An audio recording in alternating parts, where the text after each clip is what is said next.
لا إله إلا الله محمد رسول الله. السلام عليكم ورحمة الله وبركاته. وعليكم السلام ورحمة الله. الحمد لله الذي أرسل الرسول بالهدى ودين الحق ليظهره على دين كله وكفى بالله عليما. أشهد أن لا إله إلا الله وحده لا شريك له وأشهد أن سيدنا محمدا عبده ورسوله. اللهم صل وسلم وبارك على سيدنا محمد وعلى آله وصحبه ومن تبعهم إلى يوم الدين. رب اشرح لي صدري ويسر لي أمري واحلل عقدة من لساني يفقهوا قولي. أما بعد. Bapak-bapak sekalian yang masyarakat subuh, puji dan syukur kita panjatkan kehadirat Allah Subhanahu wa Ta'ala atas semua nikmat-nikmat dan rahmat yang diberikan kepada kita. Alhamdulillah, pada subuh ini Allah berikan kita kesehatan dan kelapangan waktu bisa melaksanakan salat subuh berjamaah, mengikuti kajian ilmu yang insya Allah memperkaya pengetahuan kita dan memperbaiki amaliyah kita. Salawat dan salam kita berharap selalu tercurah kepada junjungan Nabi Muhammad Sallallahu Alaihi Wasallam, untuk seluruh keluarganya, untuk para sahabat, untuk para tabi'in, untuk para tabi'ut tabi'in, untuk para ulama dan seluruh umatnya. Insyaallah kita yang ada di masjid ini bersama keluarga kita adalah umat-umat Rasulullah yang akan mendapatkan syafaat di yaumil akhir. Dan insyaallah kita yang membaca hadis Rasulullah ini mengkaji dan mempelajarinya menjadi wasilah untuk memudahkan langkah-langkah kita di yaumul hisab nanti. Insyaallah Rasulullah menjadi saksi bagi kita sebagai umatnya dengan wasilah mempelajari hadis-hadis beliau. Hari ini kita melanjutkan kajian kitab Sahih Muslim jilid 2 ya Pak, jadi kitabnya mengenai jenazah 2 pekan yang silam yang tertunda Sabtu yang lalu, karena Sabtu yang lalu saya ada kegiatan di luar kota. Baik, sekarang kita lanjutkan kajian kita 2 minggu yang lalu mengenai sholat jenazah, fadilah-fadilahnya, mengenai kilat-kilatnya ya, 2 kilat, 1 kilat gitu ya, dan kisah Sayyidina Abdullah bin Abbas, Abdullah bin Umar bersama Abu Hurairah ketika Abu Hurairah bercerita bahwa melaksanakan sholat jenazah itu mendapatkan pahala yang sangat besar, apalagi mengantarkan ke makamnya bagi saudara-saudara kita yang wafat. Kita lanjutkan kajian itu pada hadis-hadis berikutnya yang berhubungan dengan jenazah pula. Kalau kemarin urusan sholat dan memakamkan, sekarang urusan menilai dan hubungannya dengan kematian kaum muslimin, orang-orang mukmin maksudnya, dengan orang-orang yang bukan mukmin, yang durhaka.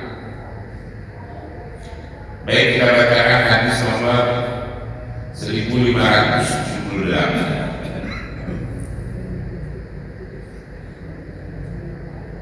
Bismillahirrahmanirrahim. Hadatsana Yahya bin Ayyub wa Abu Bakar bin Abi Syaibah wa Zuhair bin Harb wa Ali bin Hujr as-Sa'adi kulluhum an ibn Ulayah wa lafzu Yahya qala hadatsana ibn Ulayah akhbarana Abdul Aziz ibn Suhaib an Anas ibn Malik qala mura bi zanazah fa usni 'alaiha khairan fa qala an-nabi sallallahu alaihi wasallam. Faqala Nabi sallallahu alaihi wasallam, wajabat wajabat wajabat wa murra bil janazah wa usni 'alaiha syarra. Faqala Nabi sallallahu alaihi wasallam, wajabat wajabat wajabat. Qala Umar radhiyallahu, qila laka 'abi wa ummi murra bil janazah fa usni 'alaiha khaira faqulta wajabat wajabat wajabat wa murra bil janazah fa usni 'alaiha syarra faqulta wajabat wajabat wajabat. Faqala Rasulullah sallallahu alaihi wasallam, man asnaitum alaihi khaira wajabat lahul jannah wa man asnaitum alaihi syarra wajabat lahun nar wa antum subhanallah wa fil ardi wa antum subhanallahi fil ardi wa antum subhanallahi fil ardi. Kira-kira artinya hadis ini pelajaran bagi kita bagus sekali. Apa yang disampaikan oleh Rasulullah dalam Sahih Muslim, artinya meriwayatkan kepada kami Yahya bin Mu'ayyid dari Abu Bakar bin Abi Syaibah, dari Zuhair bin Hakim, dari Ali bin Hujrin As-Sa'adi, kulluhum an Ibnu Ulayah. Semuanya orang-orang itu mendapatkan hadis ini dari Ibnu Ulayah. Walladzi li Yahya, dengan lafaz yang ucapan Yahya, bahasa lafaz yang menggunakan ucapan Yahya. Qala hadatsana Ibnu Ulayah, berkata meriwayatkan kepada kami Ibnu Ulayah, akhbarana Abdul Aziz bin Suhaib, meriwayatkan mengabarkan kepada kami Ibnu Aziz Abdul Aziz bin Suhaib, an Anas bin Malik, dari Anas bin Malik, qala Anas bin Malik berkata, murra bi janazah fa usna alaihi khaira. Jadi Rasulullah lagi kumpul di depan masjid, kumpul di depan masjid. Lalu lewat orang mengusung jenazah, kayak kita itu lagi kumpul di depan rumahku, lewat orang mengusung jenazah. Fa usni 'alaiha khaira. Sahabat Rasulullah, cerita asli mereka, sahabat-sahabat Rasulullah yang melihat jenazah diusung itu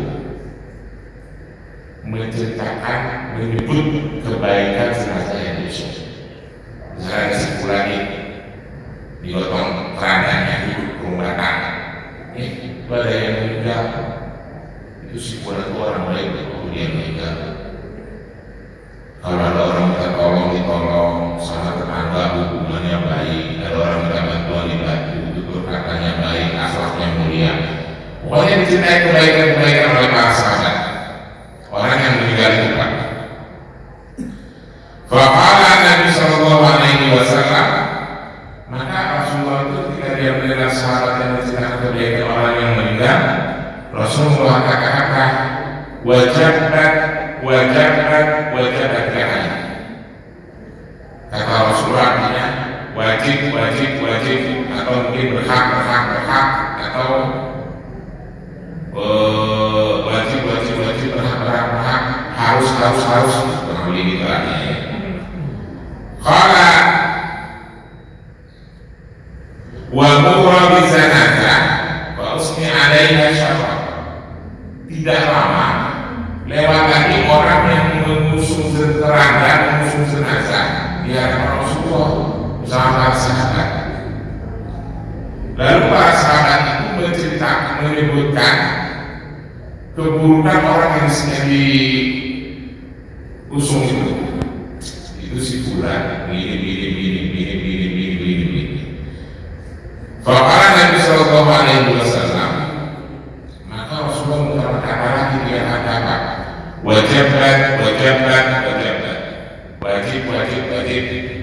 harus kurang lebih gitu lah bahasa Indonesia, berhak. Lalu Sayyidina Umar yang mendengar kata-kata itu langsung bertanya, menyerah gitu ya. Qala Umar, idza laka abi wa ummi mura bi sanazah wa usni alaihi khaira faqulta wajabat wa mura bi sanazah wa usni alaiha syarra faqulta wajabat. Umar tanya kepada Rasulullah, ya Rasulullah, tadi ada orang membawa mayat, lalu manusia menyebutkan, para sahabat menyebutkan kebaikannya, Anda mengatakan wajabat. Lalu menyusul ada lagi orang membawa jenazah, ya. Ada yang menyebutkan keburukannya, engkau menyebut lagi wajabat. Kata saya Umar, itu maksudnya apa sih? Karena itu Anda menyebut wajabat buat jenazah yang lewat dengan dua cerita yang berbeda. Yang satu disebutkan kebaikannya, yang satu disebutkan keburukannya. Tapi Rasulullah tetap mengeluarkan kata-kata tidak, wajabat. Faqala Rasulullah sallallahu alaihi wasallam, maka Rasulullah sallallahu alaihi wasallam berkata, man usnaitum alaihi khaira wajabat lahul jannah. Kalau ada jenazah yang digotong, diusung atau di dalam seperti itu berkambulan gitu ya, lalu lewat banyak orang yang menyebutkan kebaikan orang itu, saya sebulan meninggal ya, pada saat lewat jenazahnya orang banyak menyebutkan kebaikannya, maka kata Rasulullah, wajabat lahul jannah, dia sangat berhak, wajib atasnya dia sangat berhak untuk mendapatkan surga. Baru diskusi doang kita sama orang-orang yang masih hidup di dunia, si bulan tua kuliah ini orangnya begini, kebaikannya luar biasa, akhlaknya mulia, kata-katanya santun, menghormati orang lain, menghargai orang lain, orangnya dengan tangan dan lain-lain. Kata Rasulullah, ibadahnya bagus, pokoknya banyak yang menghasilkan kebaikan. Kata Rasulullah, wajabat lahul jannah, orang itu sangat berhak untuk masuk surga. Waman usnaitum alaihi syarra wajabat lahul nar. Tapi kalau ada jenazah, ada orang yang meninggal dunia, banyak yang menyebutkan keburukannya, wajabat lahul nar, dia sangat pantas, sangat berhak masuk neraka. Saya ulangi ya Pak, dia sangat pantas masuk neraka kalau disebutkan keburukan. Lalu Rasulullah menyampaikan kata-katanya lagi nih Pak, wa antum syuhada'u lillah fil ardi, wa antum syuhada'u lillah fil ardi, wa antum syuhada'u lillah fil ardi. Karena kalian semua ini adalah saksi-saksi Allah di dunia. Karena kalian ini adalah saksi-saksi Allah di dunia. Karena kalian ini adalah saksi-saksi Allah di dunia. Jadi, kalau ada orang mukmin yang meninggal, sebagian besar orang sekitar yang menyebutkan kebaikannya, dia sangat berhak untuk mendapatkan surga menurut hadis. Kalau ada orang mukmin yang meninggal, banyak orang menceritakan keburukannya, dia sangat berhak untuk mendapatkan neraka. Nah, coba pilih baik-baik logika. Ini kalau menurut hadis ini berarti Allah terhadap kita ya Pak, betul nggak? Terhadap kita. Terus kita mau buat-buat nggak? Yang buruk kita bilang baik, yang baik kita bilang buruk. Makanya Pak, saya itu boleh bilang apa? Jujur kita jujur. Saya cuma agak malas selalu mengikuti tradisi orang kita. Sebelum dimakamkan, kesaksian almarhum min ahli khair. Saya nggak maksud untuk itu sejujurnya, karena saya mengikuti tradisi aja. Ngapain kita masa-masa orang itu khair orang yang ada khair? Betul nggak? Betul apa ini? Misalnya sebulan meninggal bukan ahli khair, saya lagi menjadi imam nih. Mari kita mengangkat kesaksian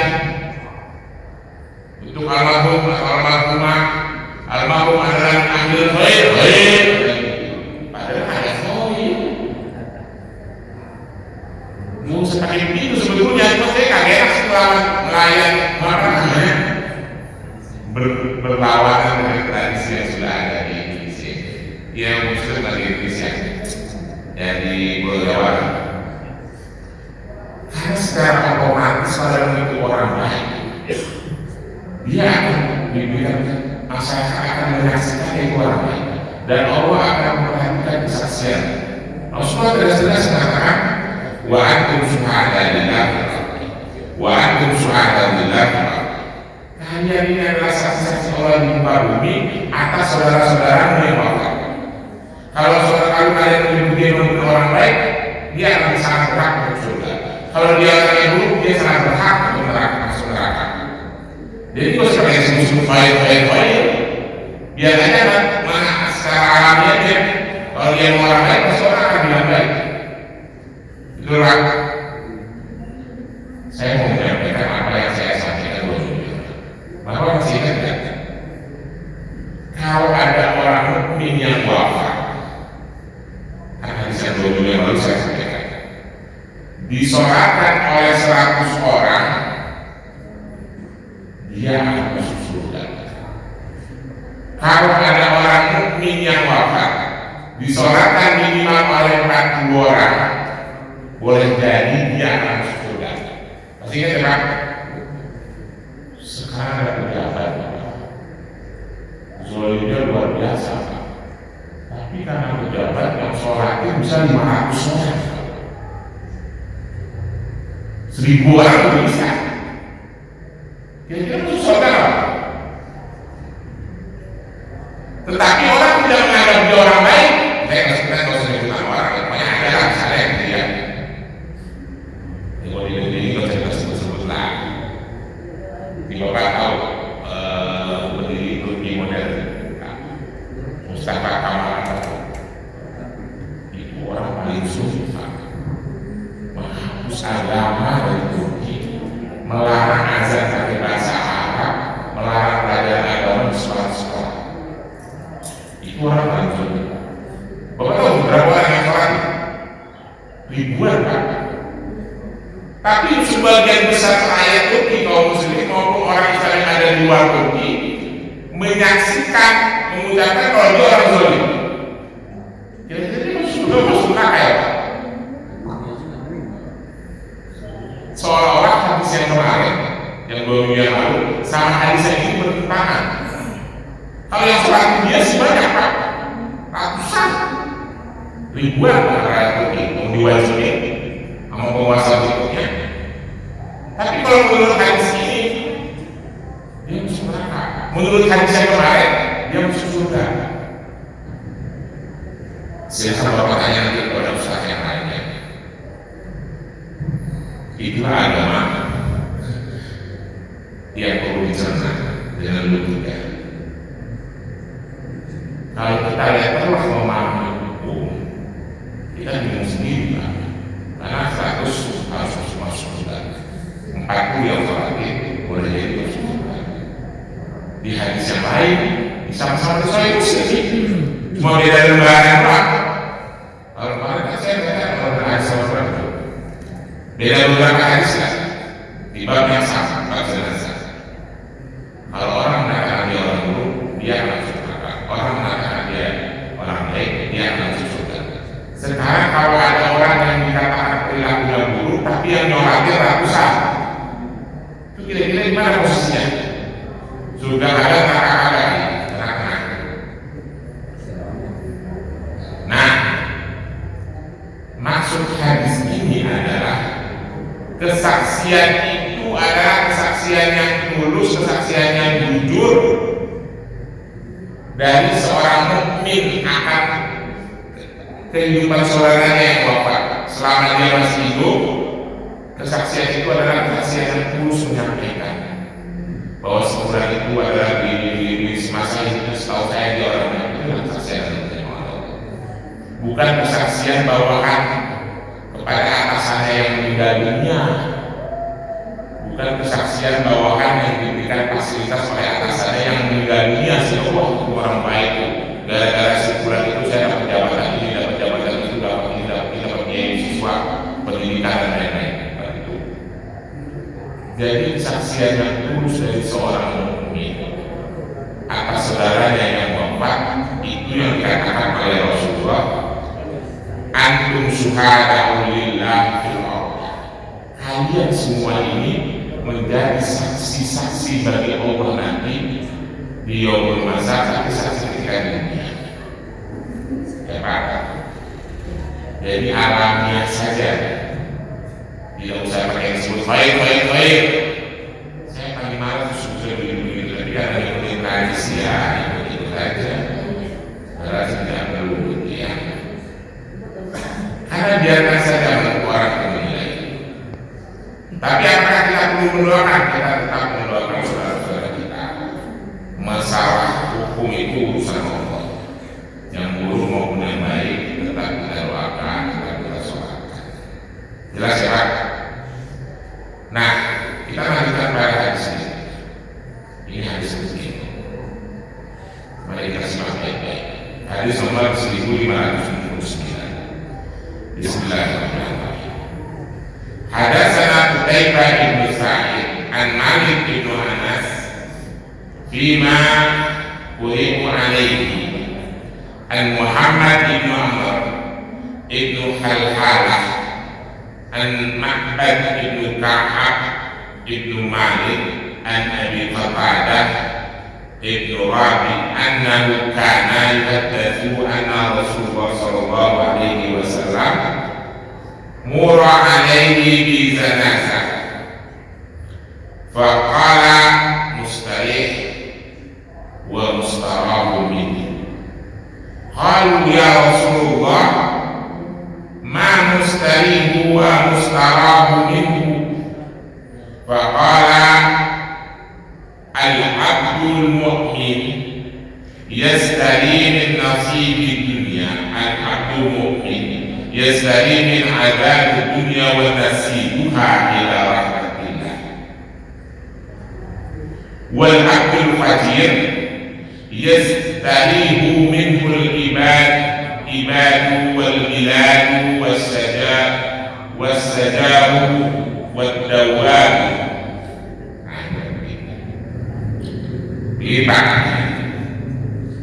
Riwayatkan kepada kami Qutaibah bin Sa'id dari Malik bin Anas, keduanya membacakan atasnya dari Muhammad bin Amr ibn Khalhalah, dari Ma'bad bin Ka'ab ibn Malik, dari Abu Qatadah, dari Abu Rabi bahwasanya telah meriwayatkan karena hadis anna Rasulullah sallallahu alaihi wasallam, bahwasanya Rasulullah sallallahu alaihi wasallam berkata pada suatu masa, mura alaihi bizanazah. Ini sama lagi Rasulullah bersama para sahabat yang kumpul lewat orang memotong burung batang keranda jenazah. Lalu Rasulullah berkata, faqala, Rasulullah berkata, mustarihu wa mustarahu minhu. Mustarihu wa mustarahu minhu. Lalu para sahabat yang bersama Rasul bertanya, berkata, ya Rasulullah, wa ma mustarihu wa mustarahu minhu. Faqala abdul mu'min yastarihu min adani dunya wa nasibuha ila rahmatullah, wa abdul fajir yastarihu min ibadu wal biladu wasyajaru wad-dawab. Jadi artinya begini, ketika Rasulullah dan para sahabat yang kumpul lewat orang yang mengusung jenazah, lalu Rasulullah berkata, Yastari wa yastaru min, mustaribu wa mustarahu min. Kata Rasulullah begini, orang yang wafat dia beristirahat atau ada yang beristirahat darinya. Misalnya ada si fulan meninggal, si fulan meninggal, itu artinya dia beristirahat. Atau ada si fulan lain meninggal, boleh jadi orang, bumi, hewan, lingkungan beristirahat dari dia. Kan orang bertanya, kata Rasulullah begitu. Kalau lalu para sahabat bertanya, ya Rasulullah, ma mustaribu wa mustarahu minhu. Ya Rasulullah, apa sih artinya orang yang istirahat yastari sama yang beristirahat darinya? Senang ya Pak? Beristirahat dan beristirahat darinya. Kata Rasulullah ini, maka Rasulullah berkata, wal abdul mu'min, orang yang beriman, orang yang bertakwa, orang yang ahli ibadah. Kira-kira jamaah kau balik, kira-kira setuju kan? Setuju kan? Orang mukmin yang meninggal, yang ilmu agamanya bagus, yang ahli ibadah, itu kira-kira jamaah kau balik. Setuju kan? Setuju. Ya berarti kita meninggal semua dong. Ini setuju. Karena itu kalau ada orang mukmin yang ahli ibadah yang bertakwa meninggal, kata Rasulullah, yastari min ada di dunia wa nasabiha wa nasabiha ila. Orang itu sesungguhnya dia beristirahat dari kesibukan dunia dan segala kenikmatan dunia ila rahmatullah, menuju ampunan Allah.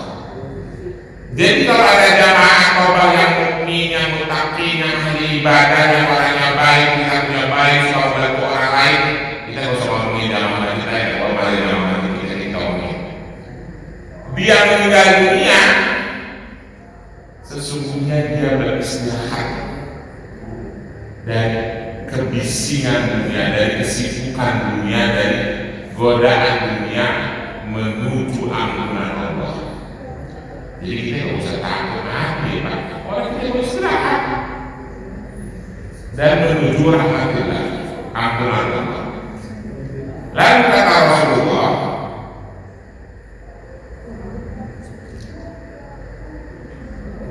kalau orang fajir, wal abdul fajir yastarihu minhu ibadu wal biladu wal syajara wal dawab. Tapi kalau orang fajir yang mati, orang durhaka, orang zalim yang mati, itu yang beristirahat bukan dia, tetapi yang beristirahat adalah manusia-manusia lain beristirahat dari kezalimannya dia. Wal bilad, bumi beristirahat dari kejahatan dia. Wal syajara, tanaman-tanaman ini beristirahat dari kekejaman dia. Wal dawab, dawab ini hewan-hewan yang ada di hutan, yang melata, semua hewan melata di bawahnya, itu beristirahat dari kekejaman dia. Apa? Jadi kalau ada jamaah tobat yang mukmin, muttaqin, ahli ibadah, suami pujaan dan keluarganya, ayah idola dari anak-anaknya, tetangga yang terbaik dari anak-tangganya, sahabat terbaik dari sahabat-sahabatnya, dia wafat.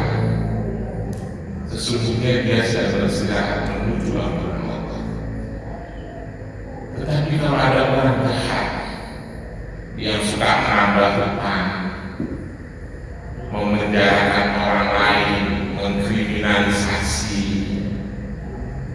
ya, merusak lingkungan, dia mati.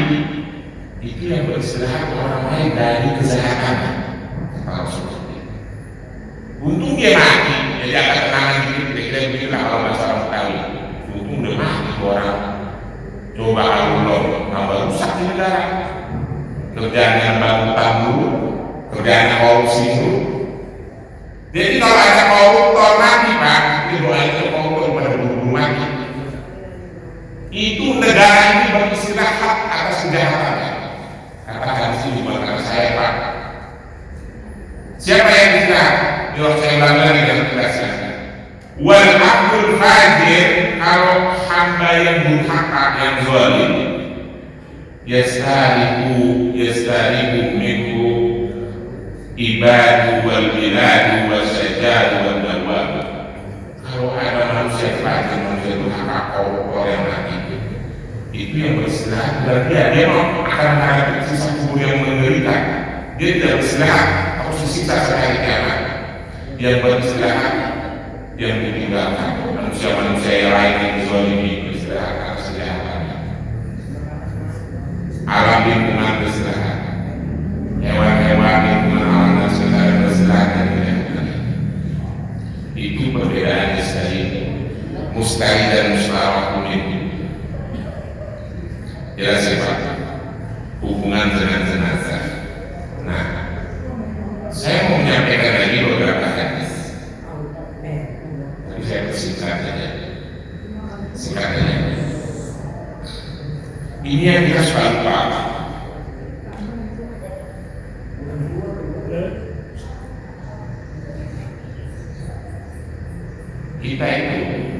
Kita termasuk saya di salah.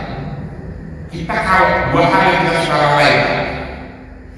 Kita kalau dengar saudara kita, kalau saudara seperti kita teman orang jauh atau siapa yang kita tahu, yang kita kenal, dia wafat, dari dihubungi di grup WA.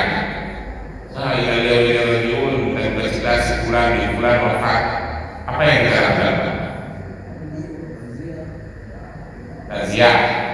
Kalau kita tidak sempat takziah, buka WA, gunain handphone, innalillahi wa inna ilaihi raji'un. Semoga Allah Subhanahu wa ta'ala mengampuni semua kekhilaafannya, memaafkan semua kekhilaafannya, menerima semua ibadahnya. Kita sudah lupa, Pak, termasuk saya. Padahal bukan begitu yang daya dalam Rasulullah. Ini mudah-mudahan kita belajar, Pak.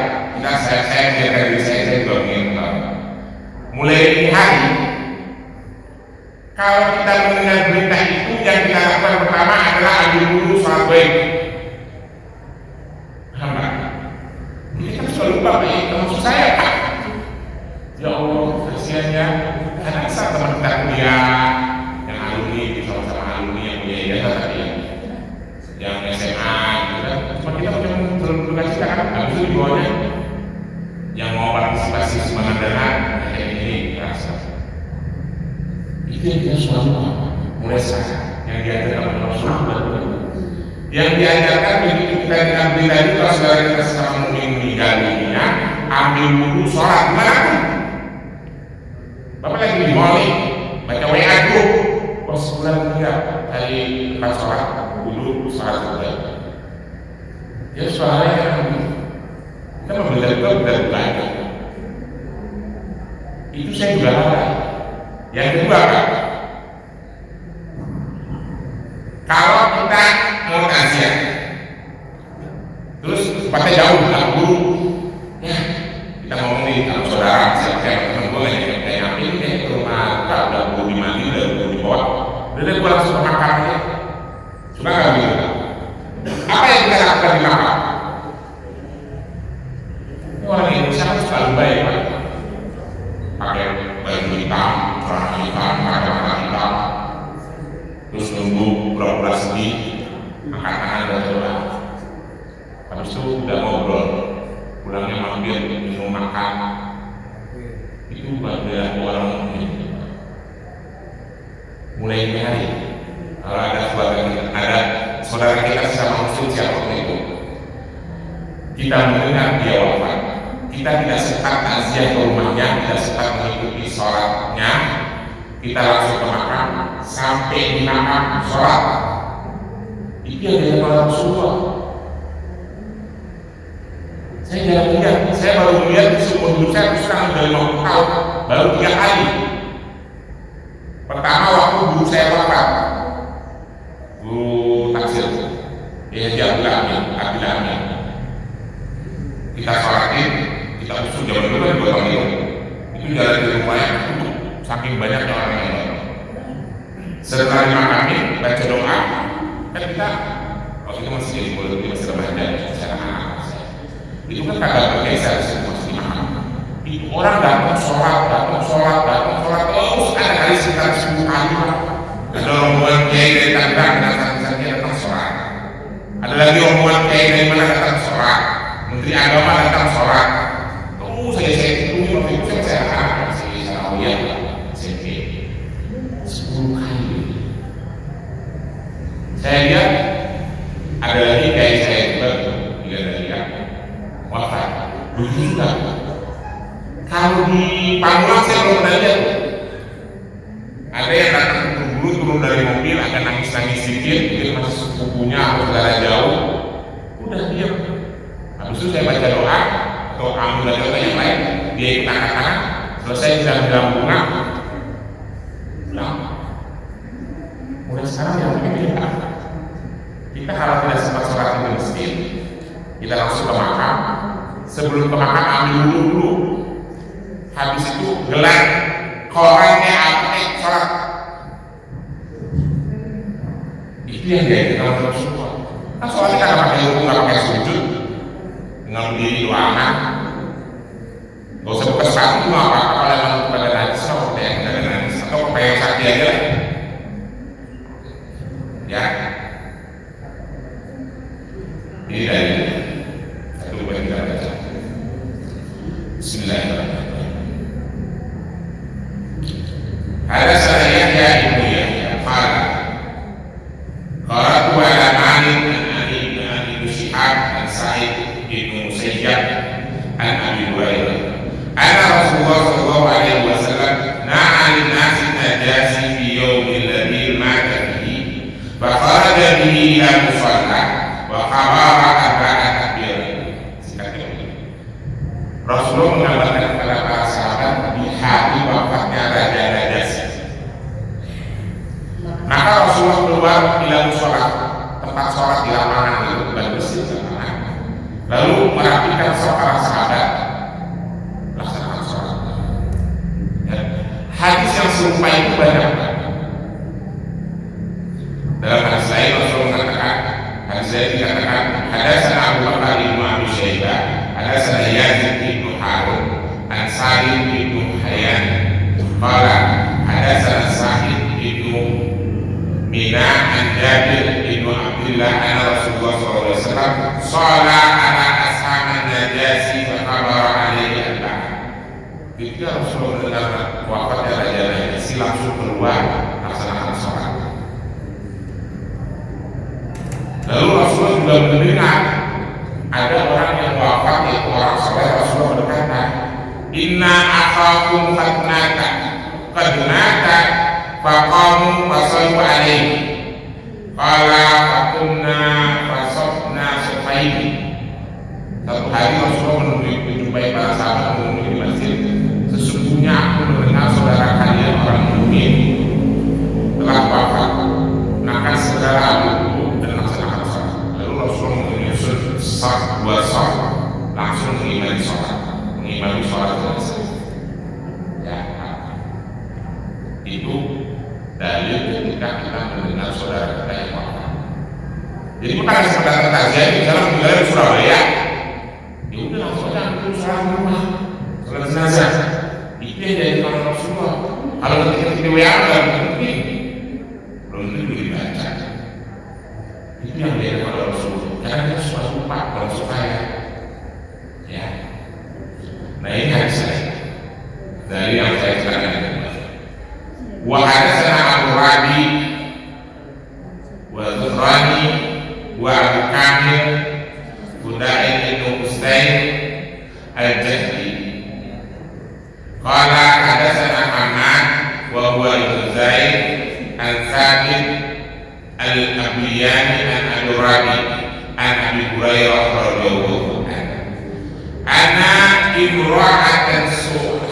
lailatan kanat taqumul masjid faqaddaha Rasulullah sallallahu alaihi wasallam fasa'ala anha faqalu mata qala afala kuntum adantumuni qala faka'annahum sadaru amroha faqala dulani ala qabrihi fadaluhu fasala alaihi thumma qala inna hadha kubura mamluhu dhulumatan ala ahliha wa inna allaha azza wa jalla yunawwaruha lahum bis-salati alaihi.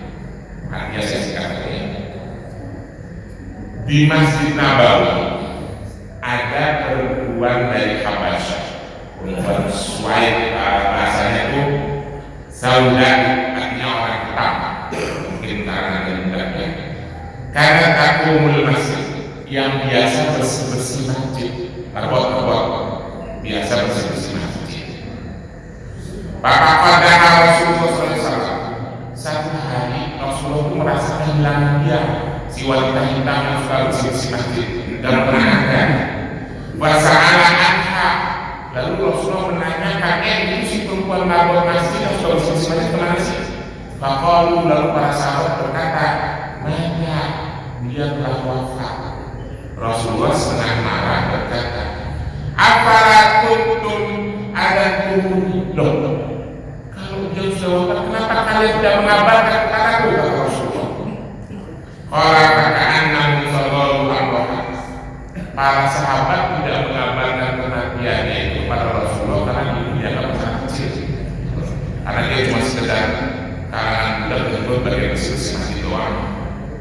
Maka Rasulullah berkata, faqala dulani qabrihi, tunjukin kepadaku di mana makamnya dia.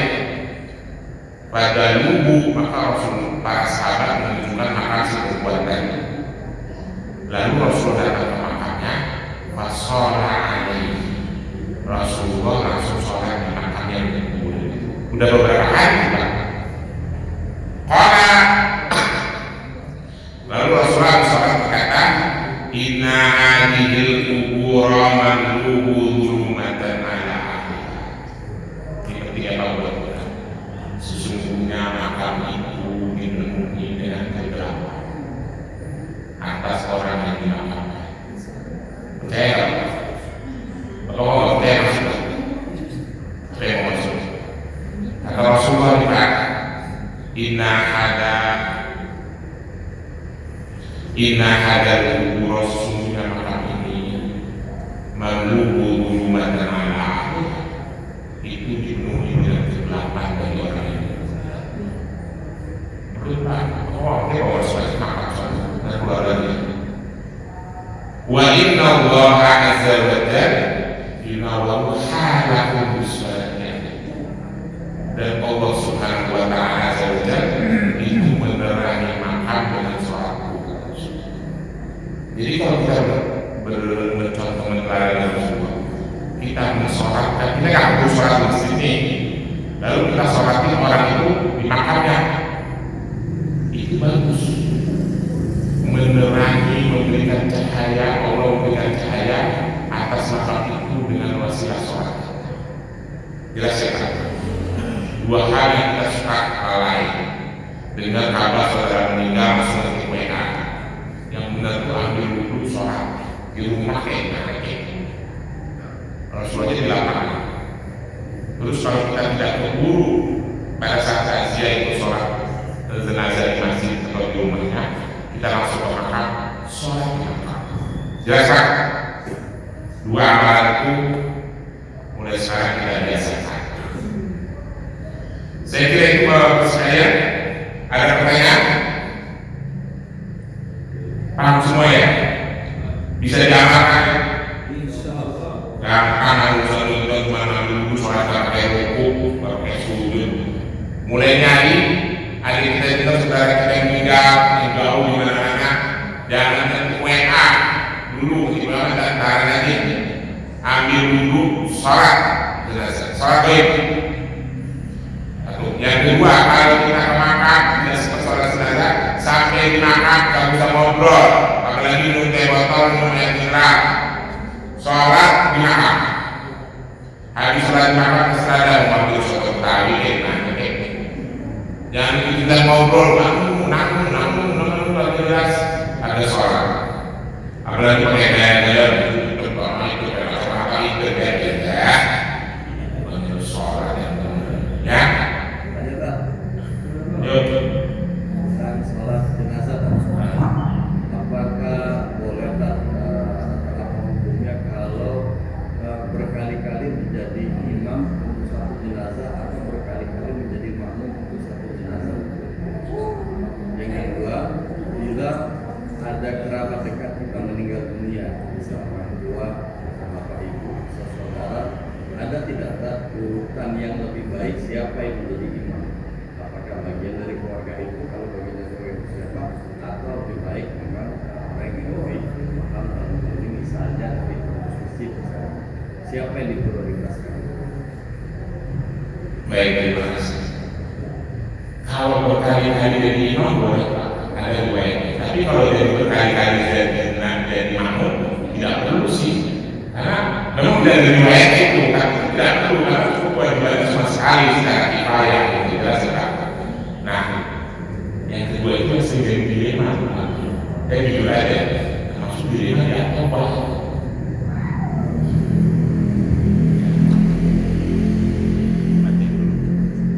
Saya sebelum boleh apa tidak saya ceritain ya.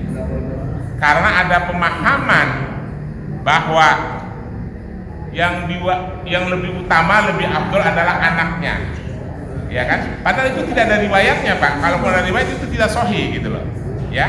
Pokoknya siapa saja yang meninggal dunia orang mukmin wajib mensolatkan. Tetapi yang menjadi imam diutamakan adalah putranya, tidak. Tetapi kan seorang putra yang mendoakan orang tuanya yang wafat itu memang diutamakan, tapi tidak wajib jadi imam.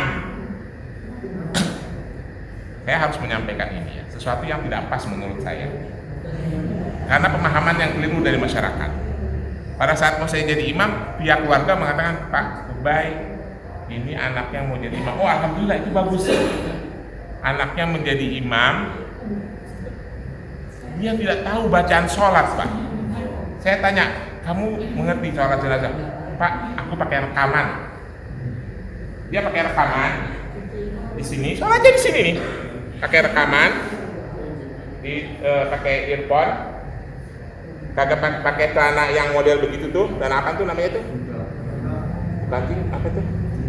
Yang ininya pet. Dari sisi etis kurang, menurut saya kurang etis. Pakai kaos yang BP-nya kelihatan. Bapak tahu BP Pak? Belahan pantat. Kayak begini nih. Jadi imam kita udah di situ aja kita kagak puas, apalagi kalau itu nantinya adalah aurat, untungnya kagak pakai ruku. Karena salah persepsi masyarakat, yang diutamakan adalah anaknya. Bagus kalau anaknya benar syariat, mengerti ilmu agama. Nah anaknya sholat aja pakai rekaman. Bapak bayangin coba. Kejadian udah 3 kali nih Pak dia tobah Pak. Tapi itu pasti karena salah saya Pak, salah saya, salah Ustadz Muharram, salah Ustadz Jaja dan salah yang lain-lain karena tidak mengedukasi. Nah, sekarang saya edukasi. Ya, hukum itu saya kasih tahu ya Pak. Hukum itu hakikatnya adalah darul mafasid wa darul masalih. Menghilangkan keburukan, mendatangkan kebaikan. Itu kalau begitu kira-kira mendatangkan kebaikan ya? Yang ada keburukan kan? Maka tidak perlu kita laksanakan.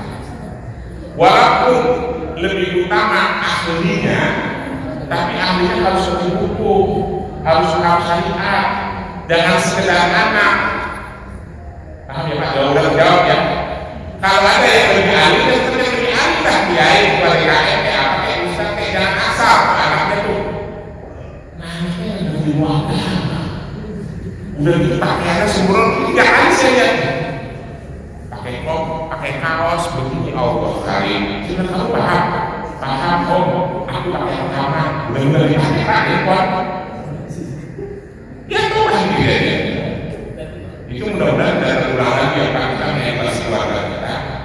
bagaimana caranya? Caranya siapkan anak kita untuk bisa mensolatkan kita dan tilawah nanti, terutama bapak-bapak yang punya anak ini. Ya, siapin satu Pak, ya masa satu aja kalau bisa Pak. Ya, kalau anak saya cuma satu yang rapi, ya gitu ya saya siapin. Jelas ya bapak sekalian. Terima kasih. Thank you. Ustaz udah tahu itu salah. Kenapa dilanjutin? Itu dia. Karena saya itu mengamalkan tradisi